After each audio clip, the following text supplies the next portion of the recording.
Hey. All right.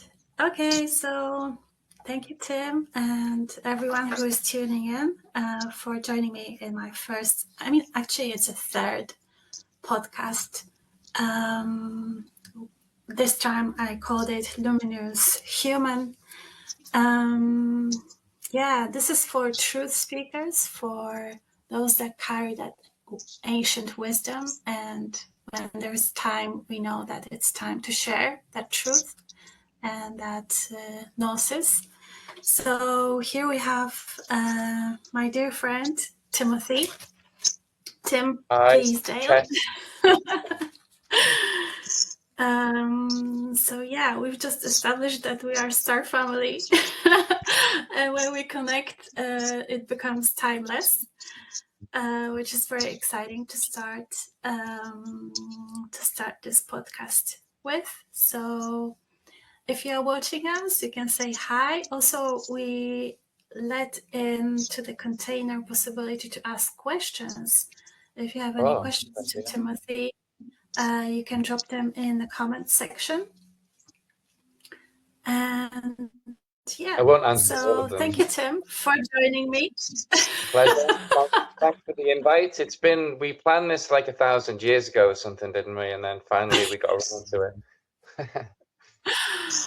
Yeah, it was actually a few months ago, a few months back, that we met up and we were talking about creating a podcast, also creating in real time, in real life, in flesh, because we live not too far from each other. We actually hold the same grid in Poland, near Poznań.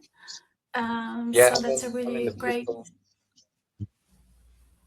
That's a really great timeless connection. We're kind of in the same zone, aren't we? In Poland, keeping the peace in Poland, trying to be Sama Dobro in Poland. We've met up a few times. We've known each other like way back. Like it must be 8 years, 7, 8 years, something like this. I would think. And we met. Like I remember just really fancying you. Don't be embarrassed. You're a beautiful woman. It's okay. Accept it. And kind of kept in touch, and then you went on a journey. And you went on a journey, and you came back, and we hooked up, and we did a few things together. We went to the forests, and we went to the lakes, and we went to a few different places, and then you went off and did some healing with the animals in Spain or somewhere, right? And then you're back now. Yeah, exactly. Yeah, so it seems like you've kind of cleansed yourself and you're ready to do the podcast and get this, because we've been talking about it for, a few months ago, right? It's a good idea, share some of this stuff that we're all kind of finding out with this evolution of the planet happening. Evolution of human consciousness, I think that's what's going on, right? Yeah, because from what I see, you are very in that humanitarian, let's say, field of a light worker. Would you say that? Well, I think I'm doing stuff that no one else would volunteer to do. But like, we're not going to Earth. No way. No one. No. And I'm like, I'll do it. I'm like, okay, go on, bye. So yeah, I was kind of like the one to volunteer for the impossible mission, but it seems that it's now the possible mission, because the work is complete and ready to share. So that's nice. That's good. The work is kind of done. The work that I've brought here from wherever I'm from, the Palladians probably, because the work is about, just about whatever love is, right? The love of your girlfriend, the love of your wife, the love of your mother, the love of your sister, the love of your brother, the love of your child. There is different types of love. And it's about protecting that here. That's the real work, right? And there's certain things on this planet that don't protect that. Namely, things connected to a private organization called government. But there are people in government who are on the right side, doing the right thing, and trying to help, you know, create a pure goodness kind of world. But there seems to be it seems to be, I don't know. We've got AI. The beautiful thing about AI is it can make all these really wild ideas, or actually very simple and good ideas, seem very doable and possible, you know. And this is, I think, why we're having part of the podcast is some of the work that I've been doing. And one of those pieces of work is the 5-law theory, right? 5-law theory. Theory. Could you The dive five, deeper and this into is that? something What it is it? 1, 2, 3, 4, 5. It's the laws, 5 laws written on the human hand to get this planet back to being same dobro, I think in Polish, right? Pure goodness. Yeah, all good. Yeah. All is well. Yeah. This Good. is totally Yeah. a Pleiadian key code. This is totally a Pleiadian key code. From my perspective, the Pleiadian, our Brexit mission is basically upliftment of humanity. However, it feels that for you. So what's also very curious and I love that is that there are not so many people in Poland, maybe I'm wrong, that are openly mentioning that they have connections with the stars, with that they are starseed and they incorporate it in that, or am I wrong? What do you think? Is like, how do you approach that? Well, you know, when I first came to Poland, I met just a lot of really wonderful, beautiful, creative people. I came into Poznan, and my background was, you know, I was in Edinburgh for a few years with a guitar and a bag of songs and just trying to, you know, make some type of life. So when I came over here, I just went and mixed with the musicians, the jam sessions, and again tried to find myself some type of life. And I just met a lot of really good, creative people while I was here, you know. And I think that's, you know, it's labeling it like a star seed is great if you can find that, and it does come with another bag of knowledge that will help you understand things in a different way. But you know, just being creative and getting out there and doing art is enough rather than, Exactly. you know, So the idea is to be a human in the best possible way. It doesn't mean that you need to talk about stars. Yeah. You can just be a star, human star in your own way, being creative and just sharing that. Exactly. Yeah, that's We what are. I love. And I also consider myself a human more than a starseed, like a human that is connected with the stars and with the lineages. But I'm here to be a human, a proper, like, whole human in my wholeness. Not an easy thing. Like, honestly, I found it very difficult being a human.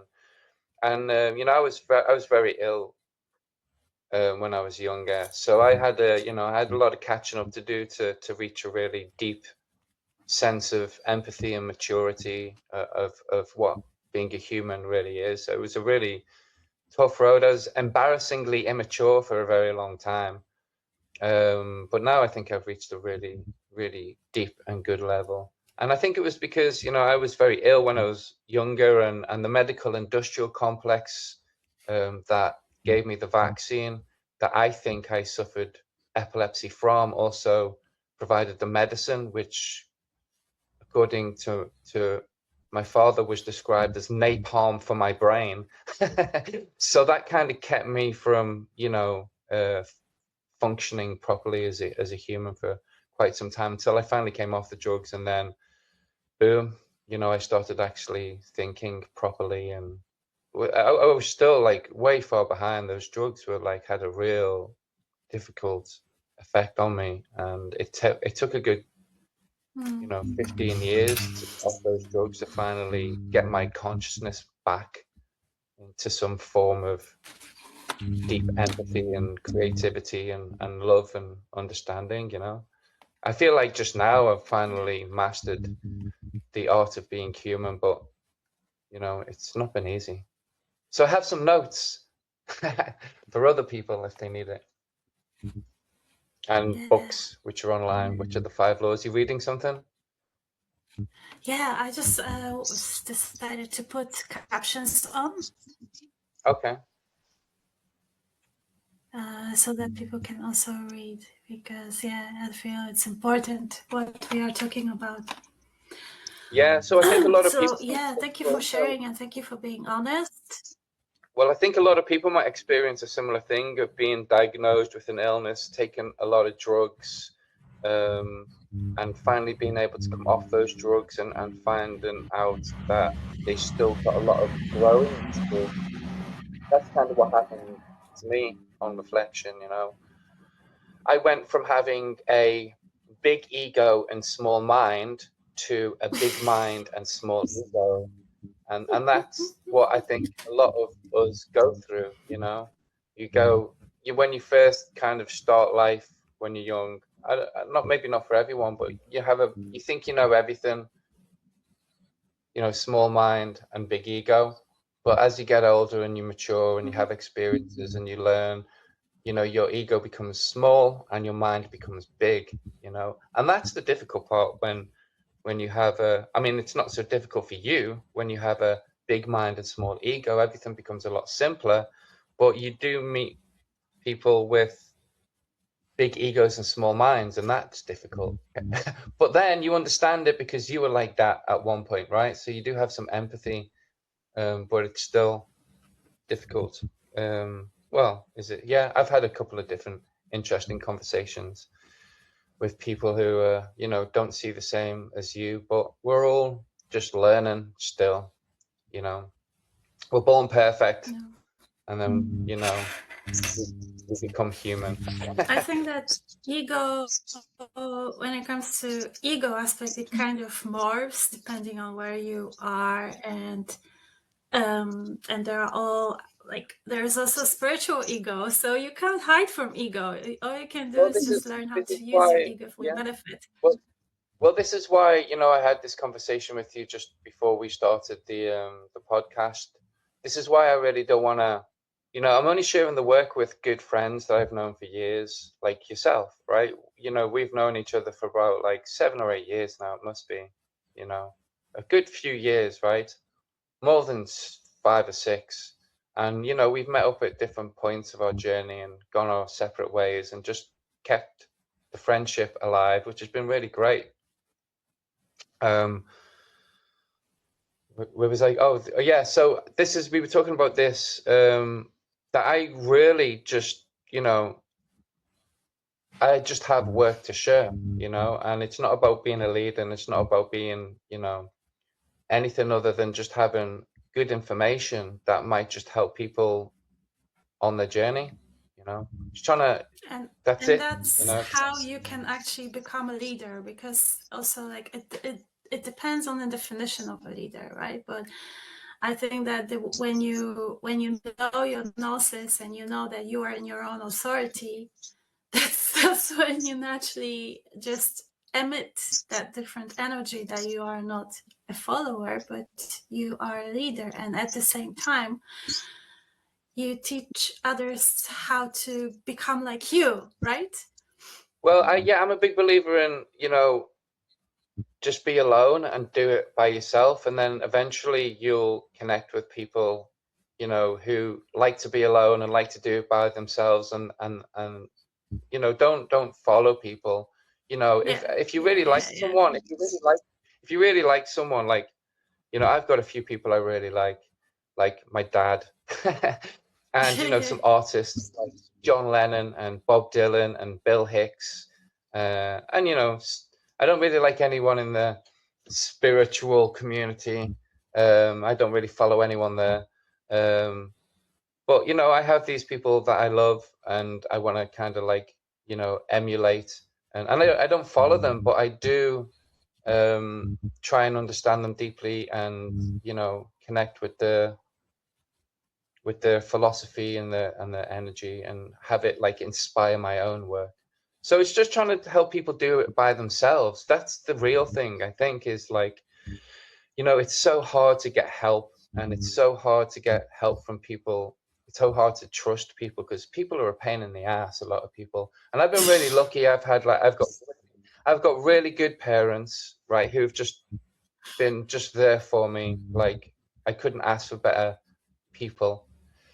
And you know, along the way, I've actually now I find I've actually got a couple of good friends who will just, you know, support me when I ask, you know, in different ways. They're just there for me. They're like really concerned for my well-being, and I was like really surprised on how much they care, you know. And I love them and I care for them, and we have a history of the past, but to hear it from them is really quite special, especially recently, you know.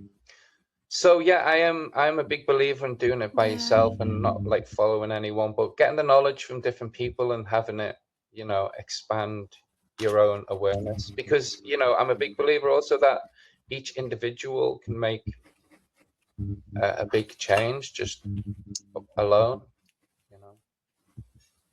Yeah.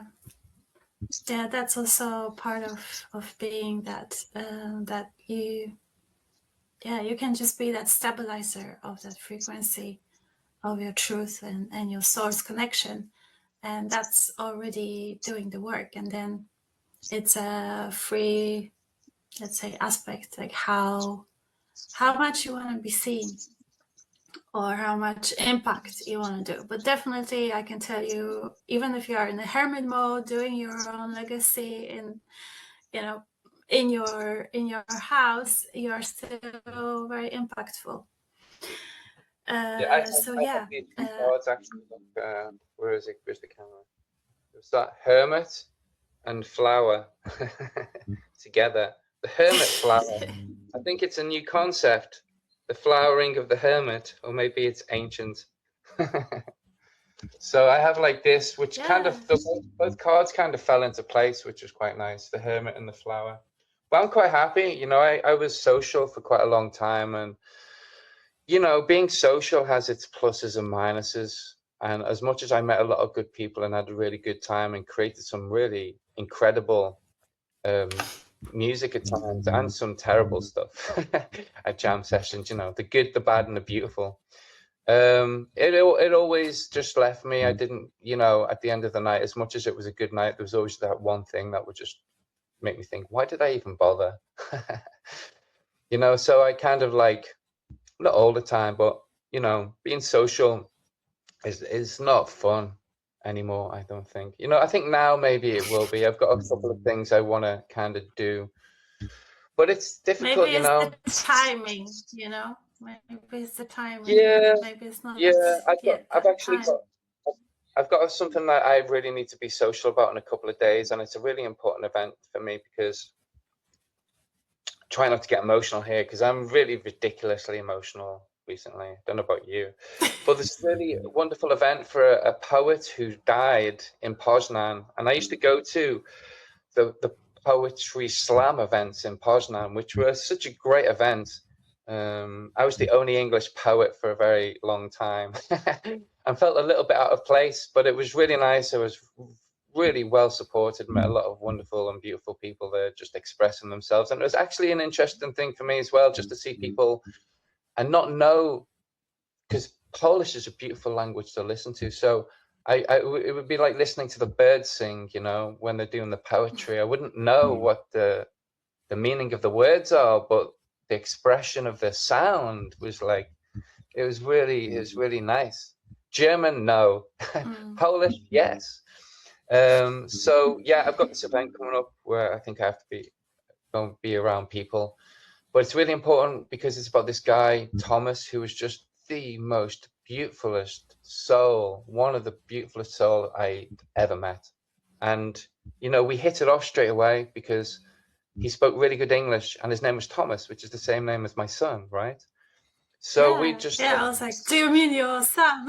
yeah, so we just used to chat, and then a couple of years ago, I found out that he'd passed away, you know, and I was just like, what? I couldn't believe it. Such a beautiful, gentle, honest soul who's just a really lovely man, and we needed more men like him, not less. So I think, you know, there's an event in Poznan, I think on Friday, where everyone's going to get together, all the poets from Poznan and maybe other places, and celebrate his work and finally give him a night of recognition. What's his name? Thomas. He was a Thomas. Polish guy. Yeah, hang on, I can probably quickly find it here because I was Thomas Genow. I don't want to pronounce it because Genow. How do you pronounce that? Genov. Okay, yeah, yeah, that's his name. Okay, And I'll check him out. yeah, he was. I'd actually, the book I'd written this book about the diary of a multidimensional archaeologist, and it was in Polish. So we'd kind of had this conversation. I gave him the book. I said, "Hey, we could do some videos. You could be, the multidimensional archaeologist, and we could film a few videos." And then pandemic hit, and we all kind of disappeared for a while. And then when everyone kind of came back, and we did a few. Because as soon as the pandemic finished, one of the first things I did was go into Poznan and do a poetry slam event. It's great, it was actually in the castle. Yeah, it was in the castle, in the basement. Castle. Where I love the castle. Yeah, and there's a really cool zone because it was like I'm actually doing some workshops there as well. I'm doing some events there. Maybe we can chat about this. Yeah, it was like. I would like to get back to something, if that's okay with you. Okay. Well, you can finish, but I have a question for you. Just, because you were talking about something that is also important for me, which is health. About the epilepsy, you were mentioning that your teenage times were difficult, your childhood was difficult because of the illness, and there were some pharmaceuticals that you used to take. And so how did you heal the epilepsy? Because that's also very curious for me, because I'm still healing my seizures. But you managed to heal your epilepsy, right? If you would like to say a little bit about that. Yeah, sure. The drugs were described as napalm for my brain. So obviously, I wasn't having any fits anymore, but I think probably they naturally stopped after. And, people have different ideas on why I got it. But I'm absolutely sure it was because the vaccine, because when I was 11, they got us all outside a room. I don't think they even told our parents, and they all just vaccinated us. And I just remember this hot flush. Yeah. We're in the first year of the seniors, we call it in English, like when we're 11 or 12. Anyway, they did that, and actually it was really weird. I had a really strange moment. I was standing in line, because I was a kid. You don't know anything when you're a kid, right? You're just innocent, and you go where you're told, and you do what everyone else is doing. You don't really think so much. But I was standing outside in the line to get vaccinated. I didn't even know what it was really for. We were just all standing outside, going in a room, and we didn't really understand what was going on. And then I felt this push me out of line. It's really odd. And nothing. There was nothing there, but I just fell out of line from going into the class, going into this nurse's room. And this teacher was walking past, and he went, "Have you been in?" And I was like, kid. I was like, "No." And he pushed me back in line. And then I went in, and I remember getting the vaccine, and just this hot flush immediately just going up and down my body. And I was like, what is that? It's like when you step off a plane in Egypt and you've just been to like Iceland, the difference in temperature just like hits you, right? So it hit me like this, and then a couple of weeks later, I had an epileptic fit. And, my dad was a very... Huh? Well, my dad... doctors blamed it on my father becoming very successful and that fame kind of hitting me. But I don't think it was that at all. It doesn't make any sense. I was not even aware of my dad being, very successful. I haven't been aware either that you have a fame. So the doctors blamed it on dad, which wasn't fair and I don't think right. But it was I think it was absolutely connected to the vaccine that I'd had just 2 weeks earlier, you know, and then I had like an epileptic fit. And then I just, you know, the drugs just, you know, I think they gave me a few behavioral issues that were difficult, you know, as a teenager. So you get hit with puberty, and as you hit puberty, you know, you get hit with pharmaceutical epileptic drugs from the 80s. As much as the 80s was terrible for fashion and pharmaceutical drugs, they were just giving people anything to test out whether it would work. So yeah, I kind of, after 25 years of taking drugs, finally came off them. It's a long time on them. And then once I came off them, it was your choice. Like, I'm getting off, and then also it was very difficult. And then it was very difficult. You mentioned to me before that you started to, like, you had a month of ingesting cannabis, right? Yeah, well, I was so used to taking pills every morning that my body was used to something every morning. So the only thing I could conceive as an, let's say, organic alternative to consuming some type of drug, because the pharmaceutical, you know, pills were drugs, right, was some marijuana in oil form. So I just started doing that and came off the drugs, and I was totally fine. It was a scary thing because, you know, having an epileptic fit is not fun, especially when you're constant. I know, right? Yeah. So coming off my pills, as you know, is like slightly terrifying because you don't want to have that experience again. And but I was lucky enough to be able to just isolate myself and come off them, and I'm like, okay, well, I'd rather just put my hands in, you know, I'd rather just see what happens and get off these drugs, and once I did come off the drugs, you know, that's when I started getting into, you know, deeper stuff, because the drugs had kept me very, you know, brain dead. I could function. I could hold down a job. I could pay my taxes. I could, I could, you know, all that sort of normal stuff. You know, I was doing some really good work. I was working a lot with people with special needs and children with special needs and that sort of stuff, because I probably had some myself, you know, so I could relate.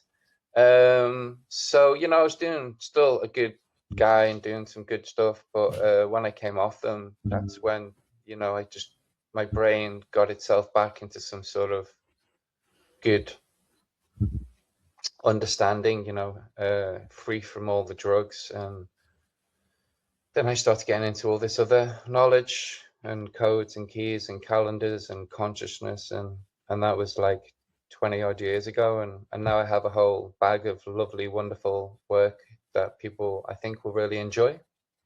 But I think a lot of people will, you know, relate to that story, and some people will be in that story of, you know, coming off drugs and being in that place. And it's a very difficult. Part of my mission is health, and also like that's part of the truth that I'm speaking about myself. So just to wrap up that, because I think we can, there's more subjects. Why am I asking? Because it's like in my personal like field, that I am on a different, like on the next phase. And in my last session, hypnosis session, I received actually to start, and every time I meet with you, I've got that cannabis, just like, so yeah, I feel like to start like really, and I've got even CBD oil, and it's on my link tree if you would like to purchase this particular, because it's really good, and it's 30%, and it's CBD sativa. How much does it go for? I can't remember. All right, around 100 zlotys, I think. Yeah, that seems about the usual kind of price. Yeah, cool. Yeah, I might Yeah, do so I feel the call to just do it on a regular basis that. I might just get it to my just son as well. without any expectations of how it's gonna affect me. But I remember that when I used to take it on a regular basis, my seizures, when I had them and I was off medication as well. Now I do take still pharmaceuticals, but when I was off medication, the seizures were not grand mal, but petite, right? So I was Okay. still awake, and my body was just shaking much quicker, the Yeah. seizure, Are and you less conscious? less recovery after it. Were you conscious So during your yeah, fits?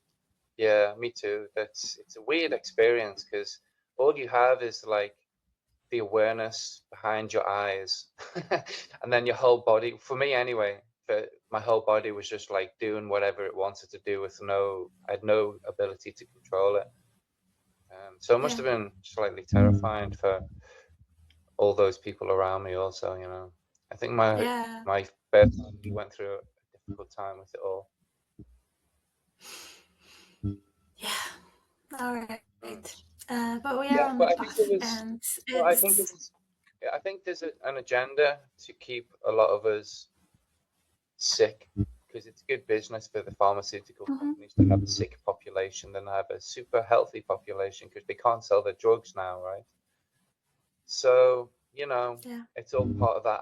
I don't want to be right about any of this. That's the problem also, is like everything I think is a truth about the pharmaceutical industry, about the government being a privately owned organization, about the military and the medical and the media industrial complexes all working together to, manufacture our consent. I don't want to be right about any of this.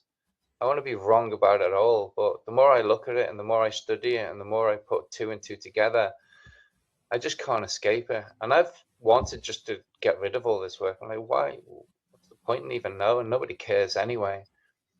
But then I just started just trying to make it into comedy. right. Thanks to It is a yeah, comedy, yeah. I kind of like one of my especially heroes is on a a guy. rainbow body, on a rainbow energy. It's just Yeah, a really good joke.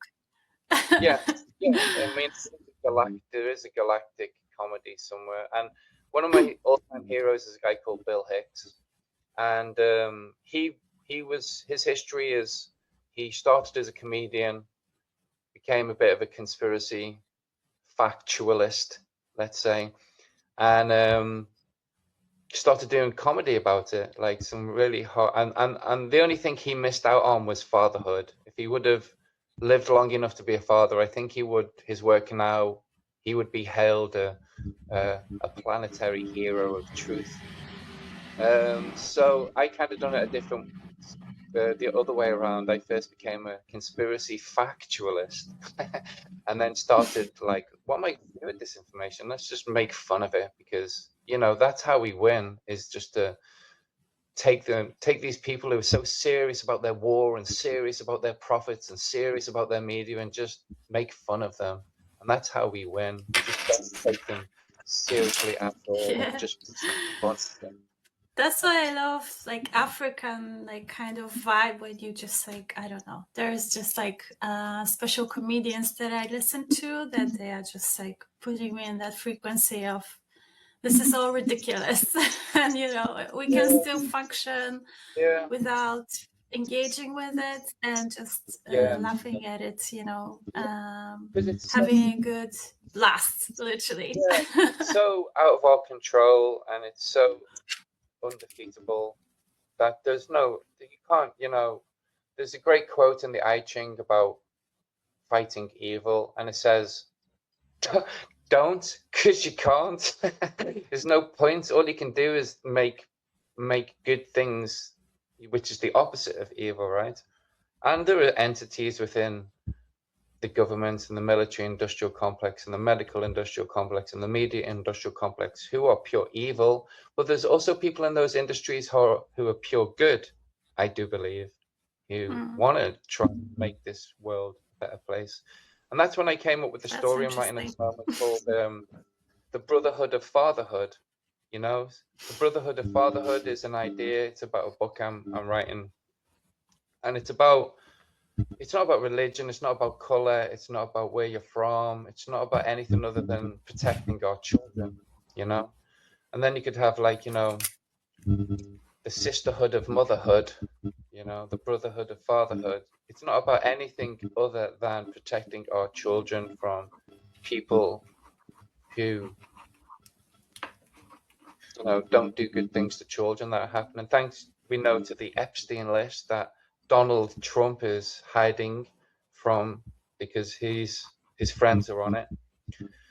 So there is no more politics. They're all the politicians are just puppets for the corporations, and there's a deeper, bigger picture. You know, I mean, when you trace it all back, there's like 3 or 4 families who run the world with business skills, and I take my hat off to them and salute them, and I ask them for some work because to do what they've done, I mean, you know, I believe in an all-knowing, all-seeing, omnipresent energy, which is the universe, which is God, which is the sun, which is us, which is everything, everywhere, all the time.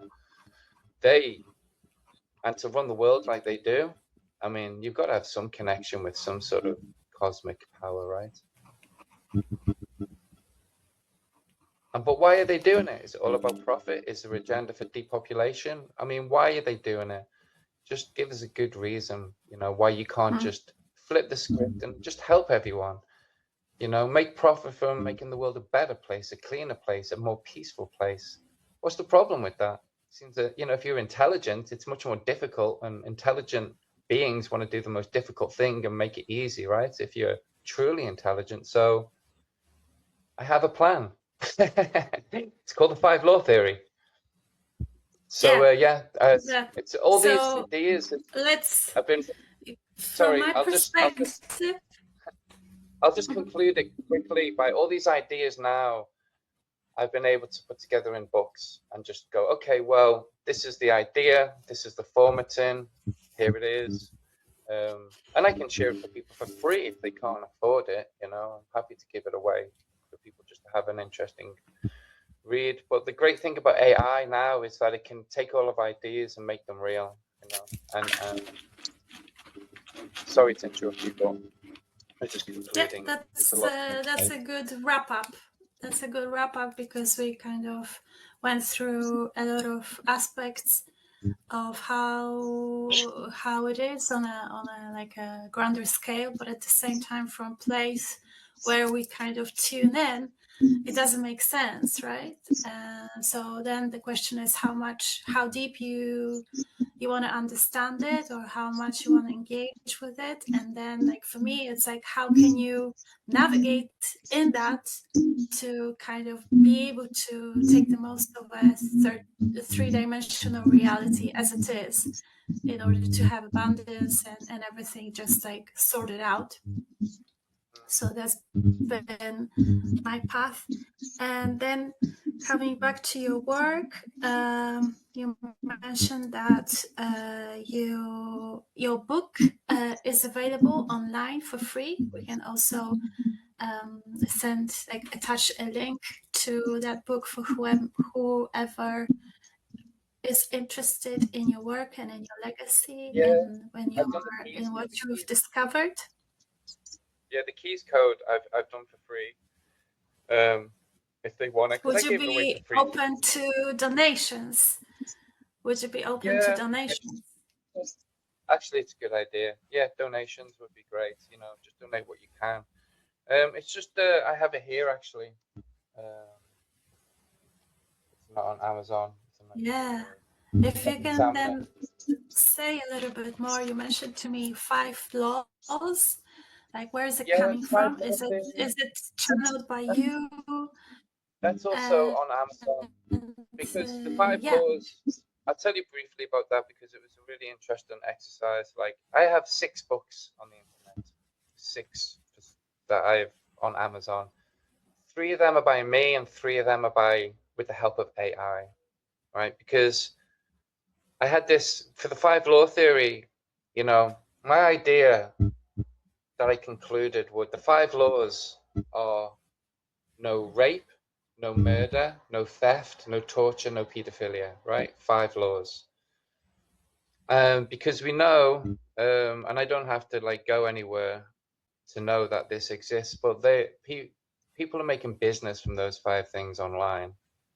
And people are just doing those 5 things, which are totally unacceptable for us as an intelligent species. So my idea was, imagine if we could use AI to stop those things happening. And it should be as easy as going into someone's bank account and taking their Zeus payment because they haven't paid it. You know, they can do that. They can find these people doing these 5 things, right? So Okay. my idea Let me was just this. My use that spray my idea was because yeah, that this is my idea serious was that subject. my idea was that AI would trace anyone breaking these 5 laws and doing it for business online, drain their bank account, take their details, and report them to the police. So I started writing a book about a guy in Japan who had made this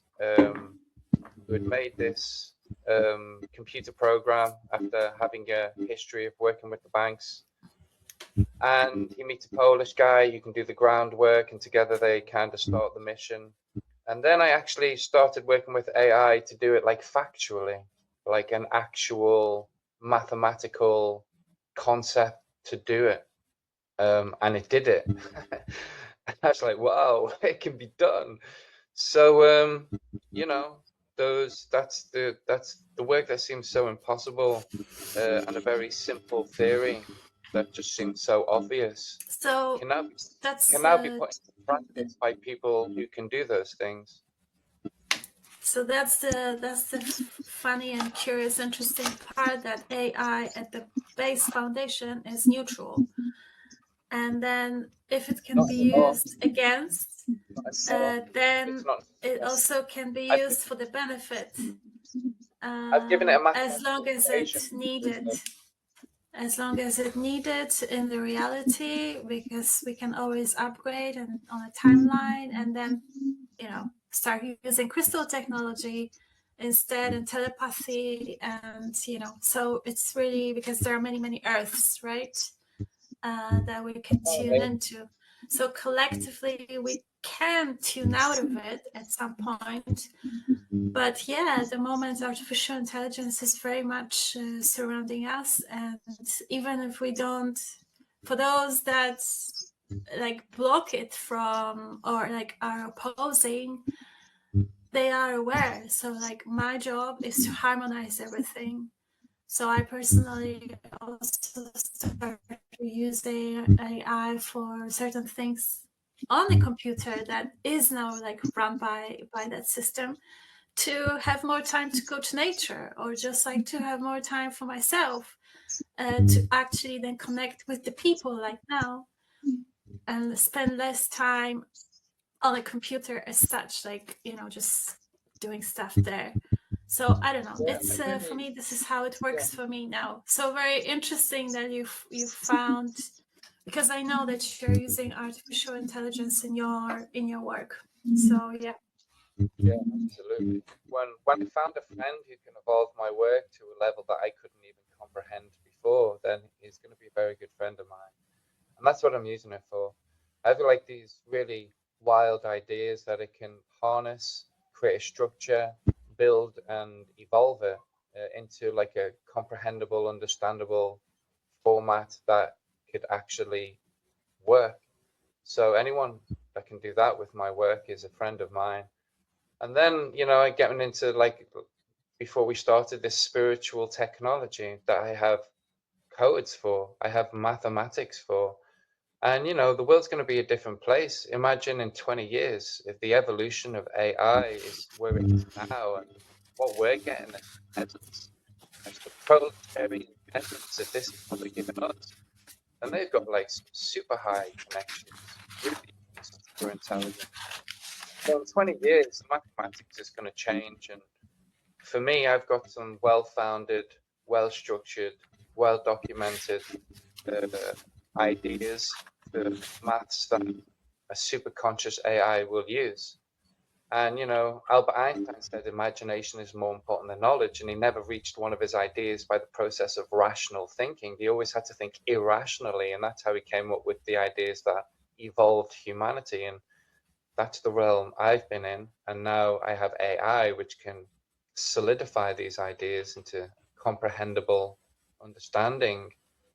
They can actually take root in awareness and be used for AI. I mean, AI in such a wonderful way. I have 3 of them working together to evolve ideas until I get to a point where just evolving them anymore would just like blow my brain. Yeah, I'm just feeling like, please don't blow my brain out. No, I'm just like, I don't want to do that to anyone, right? But this is why I've like stopped, and I have to stop every so often and gather, and then I have to because I'm also writing a wonderful series called Nonchalant about a time travel cafe in Lark Lane in Liverpool, and a cat who runs the cafe with a guy called Victor, and they send people to different parts of the universe. And that's kind of like my way of not being so serious, because I've just got a normal life I have to live as well, where I've got to try and make some money and look after my family and look after my son and make sure his mother's okay with everything. And that alone is difficult.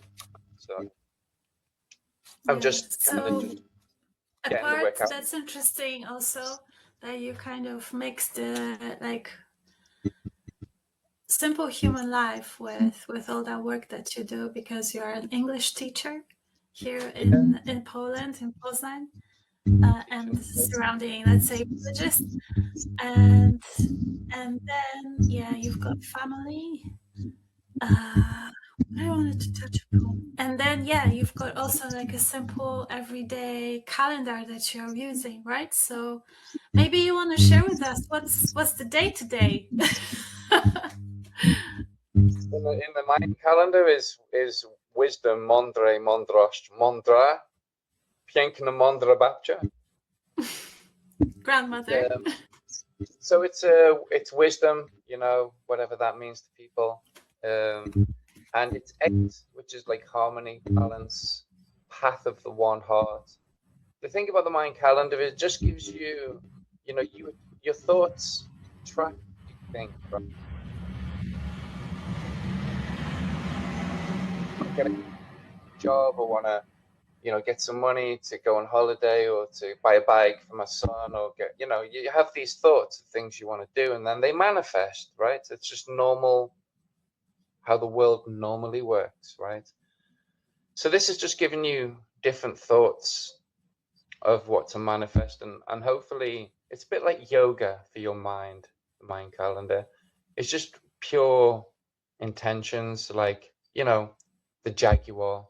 It's all about being grateful, having gratitude, about your heart, about being friends with everyone. Then you have like the crocodile, which is follow your heart, being open to new beginnings. You have the serpent, which is what you are, which is connecting heaven and earth, strong mind, strong body. So it's really kind of like pure thoughts that are beyond corruption. Like, we can all agree on what a crocodile is. We can all agree to follow your heart. We can all agree what a jaguar is, what white is, what rose quartz is, what the directions are. These are like thoughts that are beyond corruption. So it kind of connects you with those thoughts. And it does provoke an energy from the cosmos that I'm sure, protects and helps and heals and supports you. Because, like we've been talking about, the journey, I've been shocked on how lonesome this journey is. You do a lot of, and I was having a discussion with God. God, why feel so alone all of the time? What is that about? And I was really pissed that we have to be so alone. So, I mean, for me, my calendar helped me get a lot of very, very difficult times of losing everything I had, and more. And finally, starting to get it all back and make a life for myself. you know, and the mind calendar got me through it all, just to focus on something positive each day instead of what had actually happened to me. It was the only way I kind of got through it. And I know that I'm a human man, like all the same as all human men. And if I've gone through a difficult time and that knowledge helped me get through it, then it's gonna help other men get through it too. You know, other human men going through a difficult time, it will be, I think, good medicine for them to focus on to help them get through it. So I will repeat the question. I asked you, what is the day-to-day for the people who will be watching? And I can see one person watching us. Thank you. It's kind of, this is a, you know, I don't know why I do this in conversation. I always expand to other ideas and never answer the question. It just, the question just sets off other trains of thought that I grasp onto before getting back to what you asked. So sorry about that. It's just something I think I've just worked out that I do. So, yeah, it's 8 wisdom, harmony, balance, path of one heart, wisdom. You know, it's like sitting on a rock and thinking about things. Just contemplating, you know, what you've been through, where you're going, where you are now, you know, bringing the past, present, and future to the moment, and then going, okay, I've been through all that. I'm here where I am now. Where am I going to go forward? It's kind of a day to kind of like do that, you know, sit on a rock, simply, it says. So did you say it's the day of number 8 today? Yeah, which is harmony, balance. Like the wisdom connects to the sun, and the 8 connects to the earth, right? So the sun and the earth come together every day with a sun symbol and an earth intention, and together they manifest creation. And the Mayans kind of mapped this because, you know, when the Mayans were around, they didn't have taxes and jobs and TV and Netflix and BBC and Channel 4 and all these distractions to take them away from what was around them, right? So they only had nature to deal with. So from that knowledge came the calendar, which also, interestingly enough, is a 9-month calendar, right? So you have 9 months in the woman's belly, you know, of growing, one human cycle, and you come out of the woman, and 9 months, 9 months, 9 months, 12 months is the earth around the sun. So that's like an earth cycle, but the true human calendar works with 9 months as a cycle of time.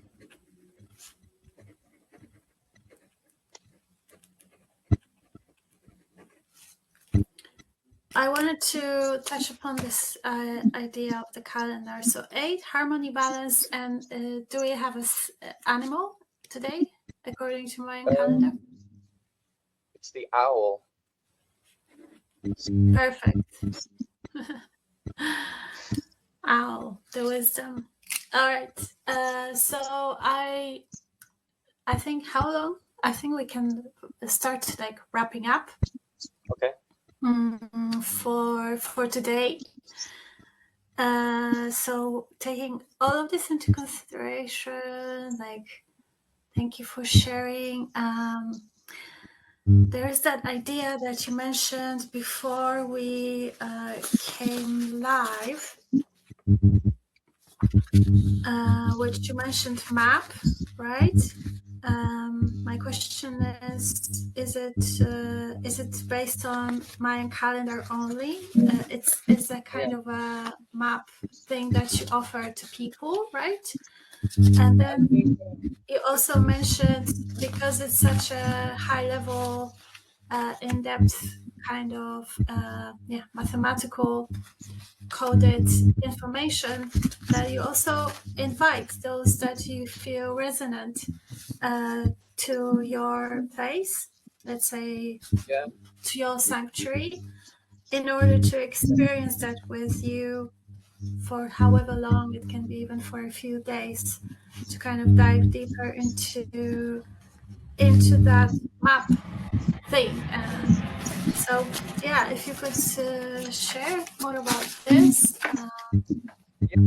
How does it work? Yeah, this is the accumulation of like all the work that I've ever done with the Mayan calendar, which is a lot to read and a lot to go through, just really accumulates into this here. And I'm not going to explain it too much because I don't want to overcomplicate things. And when you don't know about it, it can be easy to be confused. So the idea is to just meet for an extended time because it's complex. Yeah, I mean, if you're into time and consciousness and traveling and getting to know yourself a little bit. Yeah, you know, like we travel in time every day, right? It's just normal. But this kind of changes your understanding of time. So yeah, I've had a couple of people come here and stay for a few days, and we've just found out the energy, the Mayan energy, and kind of connected them to the map. Because what I've also found is I follow the Mayan calendar daily, but then there's two you can follow, but it gets a little, because the more of these energies you can connect with, the more you get help, I think, you know, the more energies empower you, right? So I found a way where you can follow the collective count and you can have your own personal count within the collective. And then, you know, you can draw on energies from the future and bring them to the present to influence you now, because everything is kind of connected. So you just learn how to do this. And it's very simple, but also quite complex because you need to, I'll give you the seed and then it'll spend a few days making sure you understand how to connect everything together. And then you just go and use it by yourself. You know, it's like I said, it's a lonely mission, but this work will. But then you also go to nature, right? So there is like a grounding aspect of it. You live by the river, nature, so. Yeah, I'm right opposite the river and the forest, so there's lots of walks along the river to take. It's a beautiful place. So from what I see in your work, you're very much focused on the structure, on the timelines, and like shifting timelines, and then like manifesting. So from that timeless space, connecting with the future, connecting with the past, and rearranging your present. Is it how we can kind of describe it? Yeah, you know, it's like the past, present, and future all coming together in one place, and then taking it forward. You know, I think that's what number 13 represents. It's like ascension. That's the Mayans' description of it. 13 is ascension, taking the last success to the newest effort.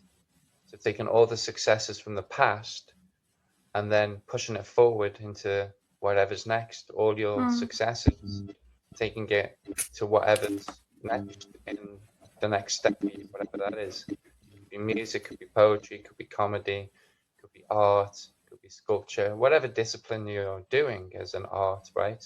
You just take all the successful moments that you've had, bring them to the present moment, and then take that energy to whatever you're going to do next. And do you also like connect with the future self in order to align with that as well? It's been coming into my awareness recently about this like future self where you're in, you know, the perfect of everything, perfect balance of everything. Up to him. Because the only thing I've got left to master, I think, is the art of making money, which has been the most difficult thing. I've been a ridiculously poor artist for a long time, but now I think things are going to start to change. I got some good work, I got some good people around me. My whole family have been really supportive, so I think finally I can start, you know, making the money. And you're also open to donations, right, for your work, like tokens of appreciation. Because what we've spoken about is that you don't feel like you want to be paid for the work that you do, like on a soul level? I don't mind being paid for the work. I'd be happy to be paid for the work that I do. Finally, we got ya. Of course, I've got a son to look after that I can barely look after him and his mother, and it's slightly embarrassing, having so little money. So yeah, I do need to like shift gear in that world, and I can do workshops.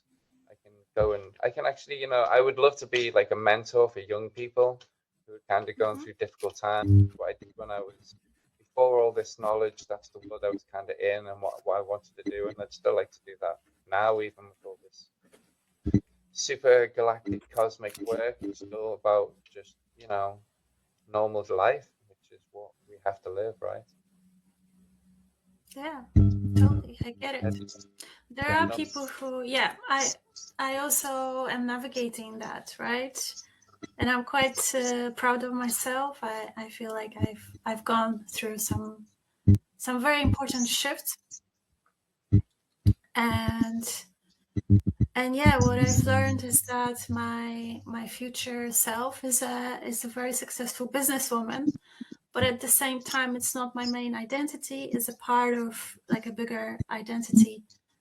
So I've been developing that kind of a way of learning how to structurize business within my work, so that I can share and get a fair exchange for it, right? And not to be ashamed or embarrassed, but just treating it as a regular job in a way, a service that can be paid. Yeah, So that's been that. But then it's important also how you actually structure the money energy, right? Whether it's donation, and for what, whether it's and the pricing, so that you feel comfortable with that kind of pricing. Because I've seen and I've experienced also asking for ridiculous amounts of money and then also taking very little, right? So it's also good to find that sweet spot when you experience stability, and then you can also give more of yourself from that place where you are abundant and healthy and wealthy, because it's all connected: health, wealth, abundance. And then you just raise for everyone around you, for your family as well, that which is also very important, I think. Yeah, you're right. I mean, money isn't everything, but it kind of is when it comes to things that you need, like rent, socks, food, everything. You need money, right? And I have had some friends, especially a friend of mine called Gregory, who have just been so generous in a time of real difficult financial situations very recently. And I've just been blown away just by the help, And then some people I've been working for years who have been embarrassingly short of any help, to a point where I'm embarrassed for them that they should be like that. So it's been very interesting with money, Money's a tool, and I know that eventually I will have a lot of money to help a lot of people, because that's all my work is about. It's about helping people. And if I get some money, I can just help people on a ridiculously good scale. I love these videos of people going around just giving people money. I watch them all the time, and I'd love to just go around Poland with a bag full of cash, just giving out money to people. Film it on YouTube, and you can make people are making careers out of this. And I just think it's a lovely thing, because I know money isn't the be all and end all of everything, but when you've got nothing and someone gives you, £1,000, the upliftment, you're like, I can pay my rent, I can eat, I can give some money to my friends. I mean, the things you can do just really uplift your soul. I mean, seriously. But Also So important for me aspect is to invest in yourself as well. So yes, it's important, like energetically as well, when you receive, to give away, which I've also started to practice, like sending money to my family, for example, to my daughter, just like that, or to my father.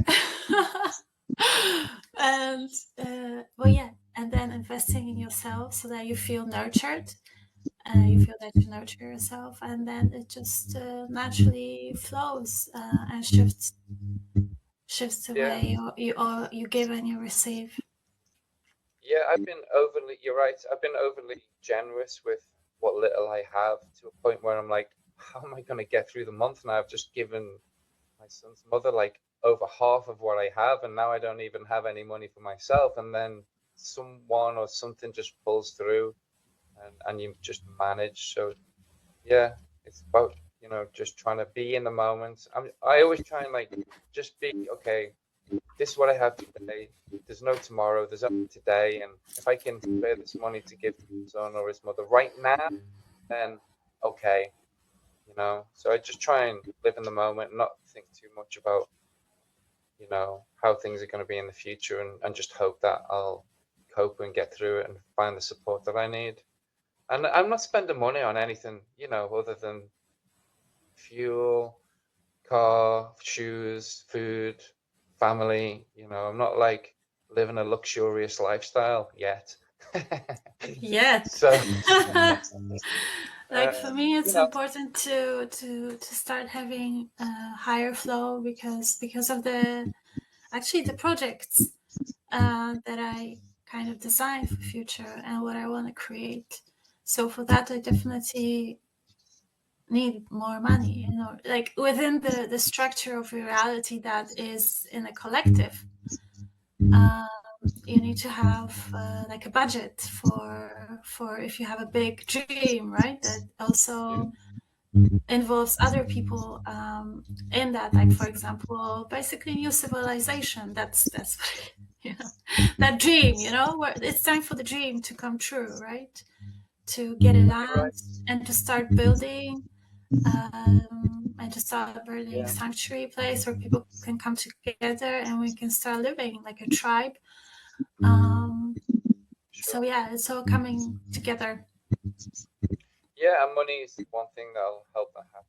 I've got an idea of, I've done a lot of work with the Mayan calendar, and I would love to have the money to go back to Guatemala with a bag full of work, for the Mayan elders, because Right. they went there in the 1800s and destroyed all the work. Now, as a white man from Europe, I can go back with new work. But That's important thing that I wanted to touch upon, just also as a wrap up of your legacy, and like what ideas you have to actually help people and to help people expand, is the journeys, right? I remember you said about the journeys to Guatemala. Is it Guatemala or Mexico? yeah, Kind of like a yeah, possibility of retreats. yeah. I just have this idea of, I. It was funny. I met a Mayan elder in Poland, and that's where I made a real connection. And she went back to Guatemala, and we've just been in touch. And she knows about the codes and the keys. She very much supports it. But I always had this like idea, all the work that I've done, which is a lot, back. I'm making a little documentary, about just the work that was destroyed by the Europeans. The European has come back with that supports the people and gives it to their knowledge. It's my that project. So yeah, So, would you be open to networking with people who are also on a similar path? yeah, for sure. I mean, I'd love to get a team of people together and make like a little documentary film about doing that. That would be a wonderful thing. Probably there's a lot of Polish guys who are into film as well, and actually I met a lot of Polish guys who do the Mayan calendar, who like travel all over Poland sharing the knowledge. Actually, I give them some knowledge. Your student, right? He's a student. They've taken a lot of my work and evolved it so they can share it. But yeah, it's kind of like I do meet occasionally a couple of people who I've introduced to the work who go and share it with people. But yeah, I think it would be a great documentary of, you know, Europeans going back with the Mayan culture and saying, here's some new and improved and, you know, kind of like celebrating your culture and celebrating your knowledge rather than burning it to the ground like we did when we didn't understand it properly, because we were like, you know, back in the 1500s. It was a little bit different. They didn't have żabka back then, right? Żabka is the frog. You mean the shop? Yeah. In Poland? We have all of the wonderful things that make our life a whole lot better now, you know, and a lot easier.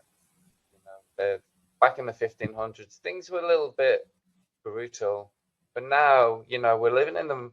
Believe it or not, we're living in the most peaceful times in human existence. It's hard to believe, but, you know, it's true. Yeah.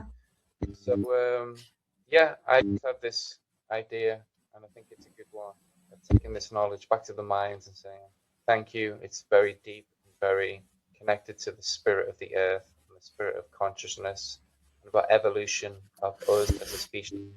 And thank you for the work. And here's what I've done with it. What do you think?